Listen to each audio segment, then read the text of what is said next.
مهمة للحكومة، وأهم إنجازاتها العملاقة أنها صنعت من المواطن اليمني أقوى مواطن في العالم. كيف؟ يسكن في بيت تحته محل دبات الغاز، وفوقه أسلاك الضغط العالي، وأمامه بيارة مكشوفة، وخلفه مخزن للديناميت. يتناول السم بشكل يومي مع القات. أول ما يدخل المدرسة يمارس رياضة خطيرة، رياضة القفز من فوق السور.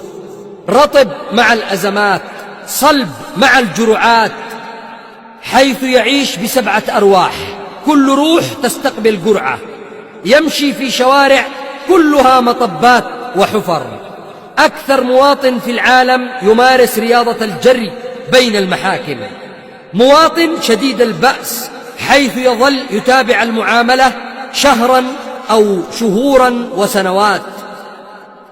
في شدة مرضه يطوبر ساعات بل وأيام أحيانا أمام أبواب المستشفيات.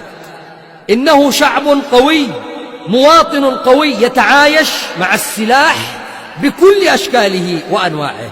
إنه مرن إلى درجة يصرف ثلث المرتب ليشرب ماء ملوث، ويتعالج بعلاج مغشوش ومهرب، ويأكل سلعا منتهية.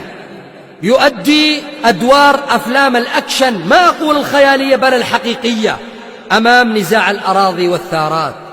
أكثر مواطن في العالم متعود على التدهور الاقتصادي، ومبرمج نفسه على الأزمات المالية. يمشي في الظلام ولا يخاف إذا انقطع التيار الكهربائي. ينام تحت درجة 35 درجة مئوية في المناطق شديدة الحرارة، ولو قطعوا التيار حتى 5 ساعات فهو من أقوى شعوب الأرض. وهذا أعظم إنجاز تاريخي لحكومة الفساد اليمنية. كما أن من إنجازاتها الانهيار الاقتصادي، فن التسول، شح في المياه، أردى كهرباء على وجه الكرة الأرضية، طرق كلها مطبات وحفر، ازدياد نسبة الفقر عن 50% تحت خط الفقر، شحاتون لا تكاد تحصيهم عددا، فساد في التعليم لم يشهد له تاريخ الإنسانية ولا فكروا حتى يضعوه في روايات الخيال الجامح، فساد في القضاء، غياب للقانون. اللهم هل بلغت؟ اللهم فاشهد.